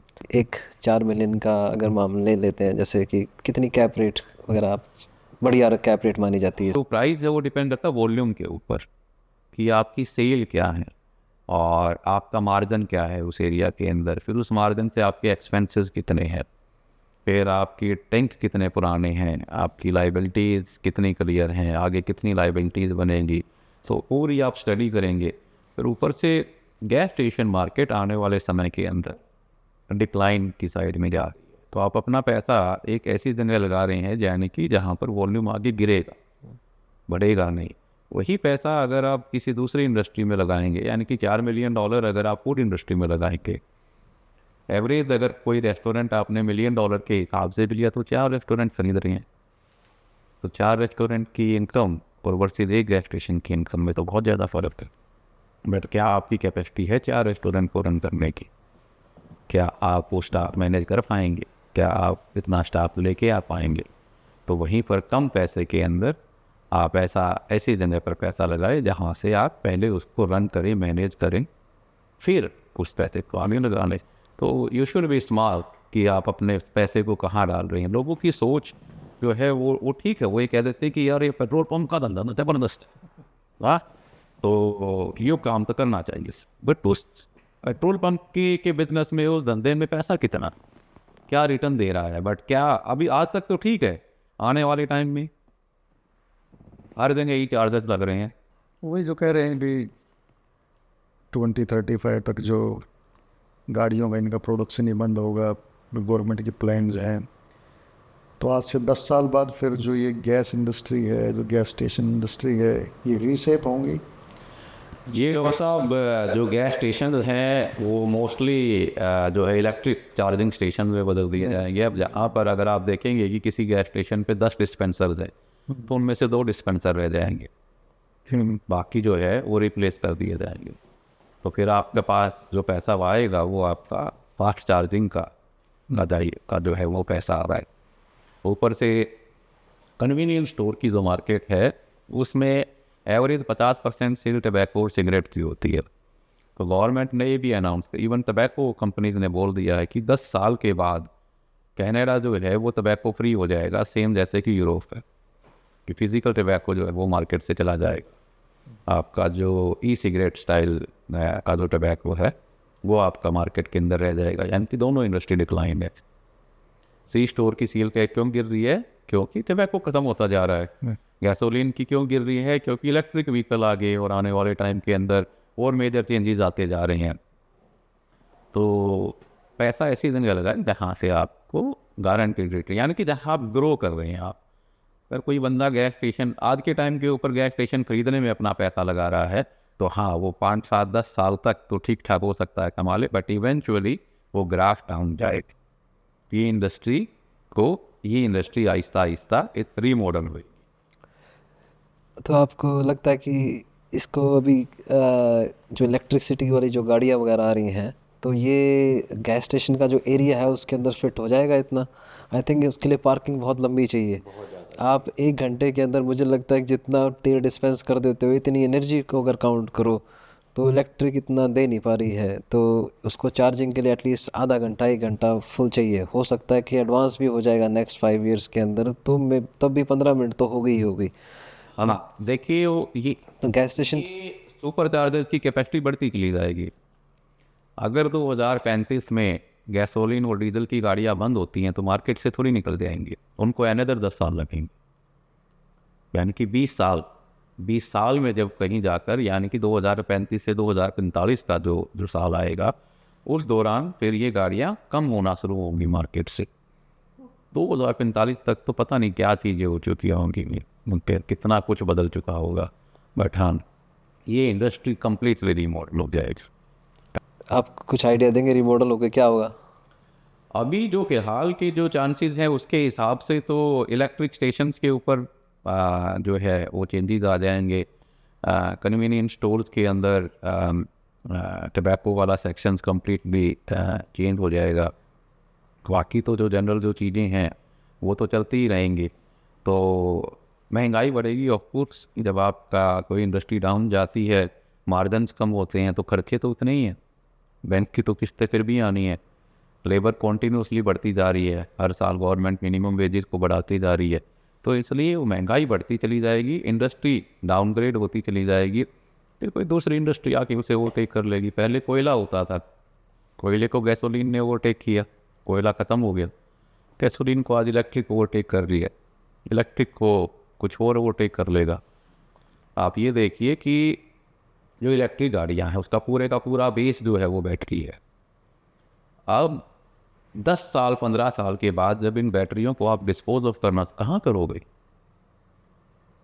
कितना लिथियम, कहाँ, करोड़ों, पता नहीं कितनी करोड़ों गाड़ियाँ, और जिनका फिर हर साल इनकी बैटरियों का डिस्पोज ऑफ करना, तो वर्ल्ड उस चीज़ को तो सोच ही नहीं रहा अभी।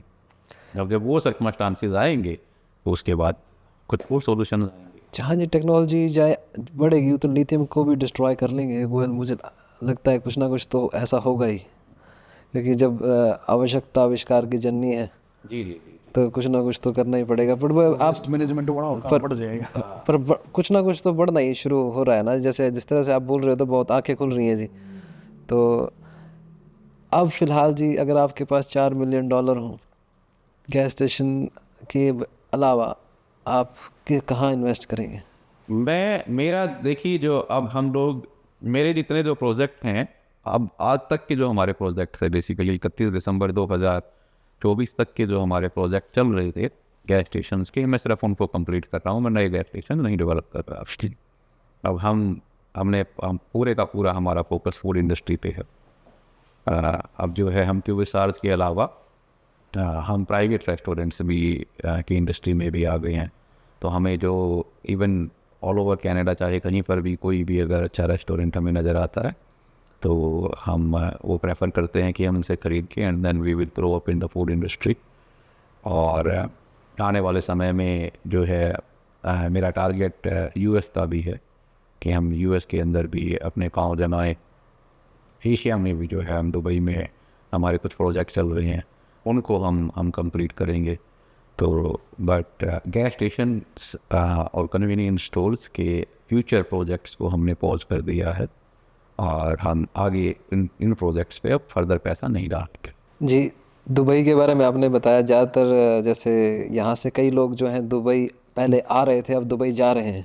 तो दुबई की ज़िंदगी में और यहाँ में क्या लगता है? आप काफ़ी आते जाते हो शायद। बहुत फ़र्क है दीपक। दुबई आप ये कह सकते हैं कि द वर्ल्ड का सबसे लग्जूरियस टाउन है। आपको रियल में जो है, अगर आप फीलिंग लेनी है, अगर आपको सर्विसेज चाहिए, तो यस जो है वो दुबई आज के टाइम पे बेस्ट है। हम नॉर्थ अमेरिका, यूरोप में हम एक आम इंसान की तरह रहते हैं। यहाँ का जो कल्चर है, यहाँ का जो स्टैंडर्ड है, वो सेम है सबके लिए, जो है ना। आप अपना सारा काम खुद करेंगे। इवन आपका डोमेस्टिक सर्वेंट भी 10 या 12 घंटे ही काम करता है, वो भी 24 आवर अवेलेबल नहीं होगा। तो रियल में अगर आपको फैसिलिटी, सर्विस और जिसे कहते हैं कि लग्जरी ज़िंदगी जीने का शौक़ या फिर उसको एंजॉय आप करना चाहते हैं, तो वो तो एशियन कंट्रीज़ है। और एशियन कंट्रीज़ में सबसे सेफ टाउन आज के टाइम के ऊपर दुबई है। तो वो डिपेंड करता है आपकी कैपेसिटी क्या है। आप वो हर तरह का ऐशो आराम तो वहाँ पर आप अफोर्ड और अवेल कर सकते हैं। दूसरा, कोई आपकी तरफ उंगली करने वाला तो है ही नहीं ना। आपकी लाइफ, आप घर पे लॉक लगाएं, गाड़ी को लगाएं ना लगाएं, हु केयर्स, राइट? इनको गवर्नमेंट की जिम्मेवारी है। The safest town in the world. दूसरा, इन्वेस्टमेंट रिटर्न्स आज के टाइम के ऊपर दुबई की सबसे बढ़िया है। दुबई ने ओपन जोन्स बना के लैंड रजिस्ट्री ओपन कर दी है। तो वो कंसेप्ट ख़त्म हो गया है कि जहाँ पर आपको वहाँ के लोकल किसी भी इंसान की पार्टनरशिप डालनी पड़ेगी। तो आप अपना लैंड रजिस्टर करवाएं और आप जो डेवलप करना चाहते हैं वो डेवलप करें। क्या जी बात।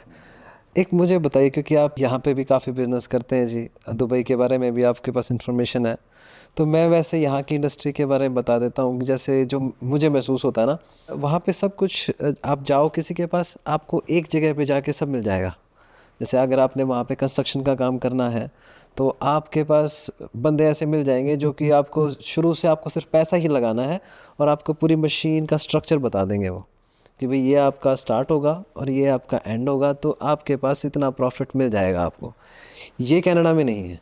कनाडा में ये ऐसा है ना जी, आप एक बार जंप कर जाओ, आप कहाँ गिरोगे, कैसे गिरोगे, कितने बचेंगे, एंड अप आप होगे शायद जेब से पैसे दे के। क्योंकि यहाँ पे जी आपको पहचानने में बहुत टाइम लग जाता है, क्योंकि लाइसेंसिंग देने की वजह से सब एक जैसे कर दिए, सारे के सारे। जैसे घोड़े जो खड़े हैं, जितने भी लाइसेंस लगते हैं सब घोड़े हैं, पर हो सकता है बीच में डंकी भी है, गधा भी है, टट्टू भी है, सारे हैं, पर वो लाइसेंस वही लिए बैठा है और उस शक्ल वैसी बना के बैठा हुआ है। ये जो इक्वलिटी का जो कंसेप्ट है, यही दिक्कत है ना दीपक। वही कि इन कंट्रीज़ में हर चीज़ को इक्वल माना गया। यहाँ पे क्लासेस नहीं है ना। आप सब कुछ इक्वल है, सेम बिजनेस के अंदर भी। इन लोगों ने कोई डिफ्रेंशिएट नहीं किया। वहाँ है वो डिफ्रेंशिएशन। वहाँ पर आपकी कैटेगरीज भी हैं, क्लास भी है। उस वजह से जो है एशियन मार्केट हमेशा कभी से ही नॉर्थ अमेरिकन और यूरोपियन मार्केट से ज़्यादा सक्सेसफुल रही हैं। उसका कारण है सस्ती लेबर। दूसरा जो है कि वहाँ पर का जो कैश फ्लो है, तो उस कैश फ्लो की वजह से वहाँ पर पैसा ज़्यादा है। क्रेडिट बेस्ड इकोनॉमी नहीं है। हम यहाँ क्रेडिट बेस्ड इकोनॉमी में बैठे हैं, जिसका अफेक्ट एकदम आ जाता है जैसे ही मार्केट के ऊपर हिट होता है। वहाँ पर नहीं आता, पर टाइम लगता है। अफेक्ट तो वहाँ पर भी आएगा ऑफकोर्स, बट टाइम लगता है। दूसरा, सर्वाइवल रेट वहाँ पर हायर, क्योंकि मार्केट में कैश है। तो कैश वाला जो फंडा है, वहाँ पर आपका सर्वाइवल रेट वैसे ही बढ़ जाता है। एक एवरेज जो है, आप यहाँ पर एक एम्प्लॉय को $3000 पे करते हैं। अगर दुबई में जो हमारा जो डोमेस्टिक सर्वेंट है, उसकी सैलरी हम कंपेयर करते हैं, तो आप लगा चलिए 2500 दिरहम, तो कितना मेरे ख्याल से मुश्किल से जो है आप कनेडियन डॉलर में कितना दे रहे हैं, $200-300 महीने का। आई डोंट नो क्या है conversion rate, but we need to be calculate. ये इंडिया में कितना बनता है जी? इंडिया में भी जो है आजकल अगर आप देखते हैं 20,000-25,000 रुपये की जो इंसान सैलरी लेता है, एक एवरेज घर का जो सर्वेंट है वही लेता है, 20,000 रुपये की सैलरी लेता है। तो $300-350 आप कनेडियन डॉलर में सैलरी हो। पर ये जैसे डोमेस्टिक हेल्प जो है, अगर यहाँ पे ऐसा कुछ बिजनेस हो कि भी बंदा, आप कैसे एक्सपेक्ट करते हो कि भाई पर्टिकुलर मूवमेंट हो कैसे इंडिया में होता है? क्योंकि अगर मान लो यहाँ पे भी कुछ स्ट्रक्चर बनाया जाए, कोई बिजनेस स्टार्ट करें, हम रियल्टर हैं जैसी बात कर लेते हैं, जैसे कोई स्टूडेंट है 5-6, वो मिल के कुछ ऐसा स्ट्रक्चर तैयार करके बैठ जाएं कि भी हम करने को तैयार हैं, क्योंकि अभी जॉब है नहीं मार्केट के अंदर। कई लोग और भी ज़्यादा जुझारू हैं, जो इसको भी माइंड नहीं करेंगे कि भाई हम मतलब हाउस हेल्प भी कर सकते हैं किसी की जाके। वैसे बच्चे कर ही रहे हैं, जैसे अगर आप वही $5,000 दे दो, हर एक आदमी करने को तैयार हो जाता है, क्योंकि हमारे बच्चे जो हैं वो जो स्पेशल नीड बच्चे उनकी भी हेल्प कर रहे हैं, सब कुछ कर रहे हैं। तो जॉब की हमारी एक्सपेक्टेशन होती है यहाँ पे।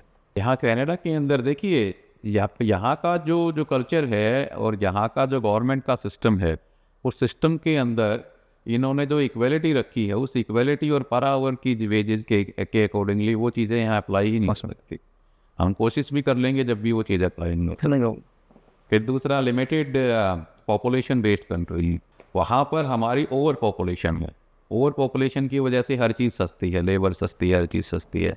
तो यहाँ पर तो जो इंसान आता है इन देशों के अंदर, वो उसकी सोच और मेंटलिटी यही है ना कि बेसिकली मैंने वहाँ पर पैसा कमाने के लिए जाना है। तो वो लोग कभी ना तो ये सोच के आए कि हम एक लिमिटेड अमाउंट के अंदर काम करेंगे। दूसरा, फिर अगर वो लिमिटेड अमाउंट वाला कंसेप्ट आ भी जाता है तो वो यहाँ बेचारे सर्वाइव कैसे करेंगे? तो उनके खर्चे भी उतने ही होने हैं। तो इन देशों के अंदर वो कंसेप्ट नहीं इम्प्लीमेंट होता। तो वो जो एशियन कंट्रीज़ की जो सेटअप है वो कभी से चलता आया है, तो उसी वजह से वो कंटिन्यू रहा है। नॉर्थ अमेरिका और यूरोप में तो इट्स वेरी डिफिकल्ट, नहीं, मुझे नहीं लगता कि ऐसा कभी पॉसिबल हो पाएगा। अगर कुछ अमीर लोग आने लगे और तो शायद $3,000 भी ज़्यादा ना रहे। हाँ, वो तो अभी भी ज़्यादा नहीं रहे। अगर जो मिनिमम वेजेज जिस हिसाब से बढ़ रहे हैं, तो आज के टाइम के ऊपर $3,000 जो है वो एवरेज सैलरी है। हर किसी भी अप्रॉक्सीमेट 70% कनेडियंस की जो सैलरी है वो $3,000 से $3,500 पर मंथ के अकॉर्डिंगली ही आती है, अगर आप उसको ओवरऑल कैलकुलेट करेंगे तो आने वाले टाइम के अंदर ऑफ कोर्स ये भी बढ़ेगी। बट जब मिनिमम वेज बढ़ाए जाते हैं, वो ठीक है, आपको पैसा तो ज़्यादा मिला जिस बंदे ने काम किया, बट वो निकला कहाँ से? उसके उतने ही, तो उसके साथ ही आपकी ग्रोसरी भी बढ़ गई, उसके साथ आपका गैसोलीन बढ़ गया, यानी कि आपकी ईच एंड एवरीथिंग जो असेंशनल की चीज़ें हैं वो सब कुछ इंक्रीज़ हुई ना, तभी तो आपका मिनिमम वेज इंक्रीज़ हुआ है। तो ओवरऑल जो है वो कान को ऐसे पकड़ने की बजाय ऐसे पकड़ लो, बात तो वही रहनी है, कैलकुलेशन तो वही आएगी आपकी। अगर आपकी सैलरी अगर आज 3,000 से 4,000 हो जाएगी, तो आपका खर्चा जो है, जो ग्रोसरी आप $100 की खरीदते तो वो $150 में सीखेंगे। अगर जैसे ये जॉब बने कोई ना, तो कितनी इनकम होनी चाहिए आदमी की यहाँ पे कि वो एक हाउस हेल्प भी रख सके? और ये अवेलेबल है, आपने ढूंढा? हाउस हेल्प का कंसेप्ट नहीं है, बट देखिए, अगर इंसान कोई जो है हाउस हेल्प रखना चाहता है, तो एटलीस्ट जो है उसकी इनकम आप ये लेके चलें कि $250,000 से ऊपर होनी चाहिए। If two keep a house help. हाँ, तभी आप हाउस हेल्प को अफोर्ड कर पाएंगे। पर यहाँ अवेलेबल होती हैं जी? होते हैं, बट वही लिमिटेड टाइम काम करते हैं। वो वाला कंसेप्ट नहीं है ना कि बेसिकली बाई वाला। हाँ, भाई चाहे जो 24 घंटे अवेलेबल हो, तो वो भी अपने टाइम के अकॉर्डिंगली काम करते हैं। 8 या 10 घंटे का ही काम करते हैं, उसके बाद उनको भी छुट्टी चाहिए होती है फिर वीकेंड के ऊपर। तो आपको 3 चाहिए? तो आपको 3 चाहिए? आप पॉलिटिक्स के बारे में यहाँ की बात करना चाहेंगे थोड़ी बहुत? मैं कम इन्वॉल्व होता हूँ पॉलिटिक्स में, बट जो है जनरल टॉपिक्स के ऊपर यस डेफिनेटली। बट क्योंकि पॉलिटिक्स क्या है, बिजनेसमैन, कोई भी जो बिजनेसमैन होता है वो पॉलिटिकल टॉपिक से थोड़े से दूर रहते हैं, क्योंकि हमें तो न्यूट्रल रहना पड़ता है सभी गवर्नमेंट के साथ। नहीं, बहुत अच्छी बात है जी। हम तो मेन ये जानना चाह रहे हैं कि जैसे कि एक दीपक तो वो था कि जो जॉब कर रहा था, एक दीपक वो है जो अब बिजनेसमैन है, तो वो दोनों ज़िंदगियों में कितना फ़र्क आया? बहुत फ़र्क है डॉक्टर साहब। जब मैं जॉब करता था जो है ना, वो एक आप ये कह सकते हैं कि हर चीज़ की लिमिट थी। हाँ, तो आप जॉब में एक स्पेसिफिक लेवल तक ही जा सकते हैं। भाई ज़्यादा से ज़्यादा मेरी जॉब के अंदर मैं डायरेक्टर लेवल तक पहुंच जाता। डायरेक्टर लेवल तक पहुंच जाता तो एक अच्छी खासी इनकम होती है डायरेक्टर की, बट इतनी नहीं हो सकती थी जितना आप बिजनेस में पैसा कमा सकते हैं। ये कंसेप्ट मेरे भाई का था, दैट व्हाट ही सेड कि जॉब में हम हमेशा लिमिटेड पैसा ही कमा पाएंगे, बट अगर हम बिजनेस में जाते हैं तो हमारे लिए पूरा आसमान खुला है। अब वो हमारी कैपेसिटी के ऊपर है कि हम कितना ग्रो कर पाते हैं। तो जब हम बिजनेस में आए थे तो वो हमेशा कहता था कि एक दिन हम ऐसे लेवल पे जाएंगे कि तुझे अपनी जॉब छोड़नी पड़ेगी। मैं उसको यही कहता था, मैं चल देखते हैं, अभी तो इतने बड़े सपने मत देख, कि पहले जो है इसकी शुरुआत तो कर। बट हाँ, वो दिन आया कि जब जो है हम बिजनेस में इतना ग्रो कर गए कि मुझे इवेंचुअली, मुझे क्या, मेरी सारी फैमिली को ये जॉब छोड़नी। आज मेरे घर में कोई भी जॉब नहीं करता, मेरी वाइफ करती है, ना मैं करता, ना मेरे छोटे भाई की वाइफ करती। रेस्पॉन्सिबिलिटीज़ हैं, इनकम है, सब कुछ है। हाँ ये है कि आपको हमेशा जो है मार्केट के साथ कदम से कदम मिला के चलना पड़ता है। आपके गोल्स बिल्कुल क्लियर होने चाहिए, आपको पता होना चाहिए कि आप आगे ग्रो कैसे करेंगे, क्योंकि बिजनेस कभी भी सेम नहीं रहता है अक्सर, इसमें तो हमेशा जो है वो प्लस माइनस है। बिल्कुल। पर किसी को अपने सपने पूरे करने हैं तो जॉब से मुझे नहीं लगता पूरे हो पाते। जॉब से सपने नहीं पूरे होते, ये बात है ना जो हम कह रहे जॉब से सपने नहीं पूरे हो सकते। आपको सपने पूरे करने हैं तो बिजनेस में आना पड़ेगा। अगर मैं जॉब में होता तो शायद मैं इतनी गाड़ियाँ नहीं लेता। हैं। हाँ, अगर तो सपने पूरे नहीं होते। अगर मैं बिजनेस में था तो आज मैं उनको अफोर्ड भी कर रहा हूँ। और आप पूरा वर्ल्ड टूर कर सकते हैं, घूमने जा सकते हैं, मतलब आदमी जो जीवन में करना चाहता है वो कर सकता है। लेकिन अगर वो जॉब में है तो बहुत कम चांसेस है कि वो अपने पूरे सपने बन गए ना, फिर वो हो नहीं पाएगा। काम करना इन्हीं लिमिटेड, आपको छुट्टियां मिलनी, फिर जो है आपको घर की किस्तें भी देनी है, यूटिलिटी के बिल भी देने हैं और भी करना है, तो कहाँ तक आप आगे बढ़ पाएंगे ना। तो इसलिए तो जो एक कॉमन मैन लाइफ है, जो 9 to 5 जॉब करता है, उसकी जो ज़िंदगी और एक आदमी जो बिजनेस से कुछ कर रहा है, उन दोनों की ज़िंदगी में बहुत फ़र्क रह जाता है। बिल्कुल बिल्कुल। शुरू में बिजनेस पर्सन को बहुत मेहनत करनी पड़ती है, जॉब से ज़्यादा मेहनत करनी पड़ती है, क्योंकि आप आवर तो नहीं काउंट कर सकते बिजनेस के अंदर, तो आपको अपना टाइम देना पड़ता है। बट हाँ, जब आप उस लेवल पे पहुंच जाते हैं कि बाकी लोग आपके लिए काम कर रहे हैं और आप मैनेज करके पैसा कमा रहे हैं, तो देन फिर आपको जो खुशी मिलती है जब आपको रियलाइज़ होता है कि हाँ ये रिजल्ट था उस मेहनत का जो हमें आज मिला है। अदरवाइज जो छोटे बिजनेस जो लोग करते हैं वो अब उनकी फैमिली वहाँ पर स्टक हो जाती है। उसमें क्या है कि आप कोई भी ऐसा बिजनेस जिसमें आपकी खुद की इन्वॉल्वमेंट है या आपकी फैमिली की इन्वॉल्वमेंट है, तो फिर आप जॉब से भी ज़्यादा बन गए। आप कहीं जा नहीं सकते, आप कहीं गए तो पीछे से कौन संभालेगा, फिर आप विश्वास नहीं करते किसी के ऊपर, किसी एम्प्लॉय के ऊपर। तो वहाँ पर 90% जो बिजनेसेस हैं एशियन कंट्रियों के अंदर वो सब स्मॉल बेस्ड बिजनेसेस हैं, जहाँ पर वो फैमिलीज खुद काम करती हैं, तो वो लोग स्टक रहते हैं। तो अगर आप बिजनेस में आते हैं तो आप अपना माइंड ये लेके चले कि हाँ आपको शुरू में खुद करना पड़ेगा, बट एक लेवल के ऊपर इस लेवल पे पहुँचे कि जहाँ पर आप उसको एम्प्लॉय बेसिस पे रन कर सकें, ताकि आप अपनी लाइफ को एंजॉय कर सकें। फुकट साहब, आपकी ना मैंने जहाँ तक देखा आप यारों के यार हैं जी ठीक है। तो मुझे ना आप ना एक लास्ट सवाल ये है कि तो दोस्ती जो आपने बनाई इतनी खास, जो अभी तक जैसे जो आपका आसपास का एनवायरनमेंट लगता है, इतने अच्छे खास आपके मित्र हैं, तो क्या दोस्त भी इम्पोर्टेंट है बिजनेस के अंदर? बिल्कुल बिल्कुल। बिजनेस के अंदर क्या दीपक, दोस्त तो लाइफ के अंदर बहुत इम्पोर्टेंस रखते हैं। एक अच्छा दोस्त जो होता है ना वो आप ये कह लें कि वो सिर्फ साथी नहीं होता, वो आपका मोटिवेशन होता है। कि दोस्त के साथ आप हर बातें खुल के करते हैं, हाँ उसमें कोई हेजिटेशन तो है नहीं, जिस तरीके से दिल करता है उस तरीके से बात करते हैं, गाली गलौज करके भी बात करते हैं। यानी कि जब परेशान होगे तो परेशानी भी उसे बताओगे, जब खुशी होगे तो खुशी भी उसे बताओगे। तो जो दोस्त जो है ना वो लाइफ का मोटिवेशन होता है, और वो हमेशा आपकी हेल्प करता है, बताता है कि हाँ खुशी में खुश होगा, दुखी में दुख होगा, साथ में हमेशा आपके साथ खड़ा होगा। कोई फैमिली मेम्बर हो या ना हो, आपकी अच्छी दोस्ती है, आपने फ़ोन कर दिया तो दोस्त आपके साथ हमेशा खड़ा होता है। मेरा सर्कल बहुत अच्छा सर्कल है, मेरे साथ मेरे सारे बचपन के साथी जो मेरे साथ स्कूल कॉलेज में पढ़ते थे, हमारा ग्रुप है, हम आज भी सारे मिलते हैं। कोई किसी कंट्री में सेटल है, कोई किसी कंट्री में सेटल है, सब इंडिया इकट्ठे होते हैं। फिर हम प्लान बना लेते हैं कि चलो इस बार इस कंट्री में चलते हैं, इस बार इस कंट्री में चलते हैं। हम सारे आते हैं, अपनी गैदरिंग्स करते हैं, एंजॉय करते हैं, एंड देन और सभी एक दूसरे के साथ आज भी वैसे ही हैं जैसे पहले थे, जब हम कुछ भी नहीं थे। हम दोस्तों समय के ना, जब हमारे पास ये थोड़ी था कि हम तो पढ़ते थे कि हमने कौन क्या बनेगा।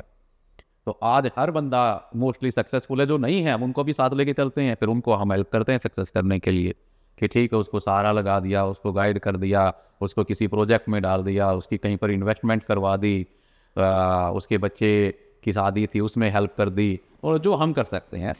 तो मैं बहुत प्यार करता हूँ अपने दोस्तों से, बहुत अच्छा मेरा सर्कल है।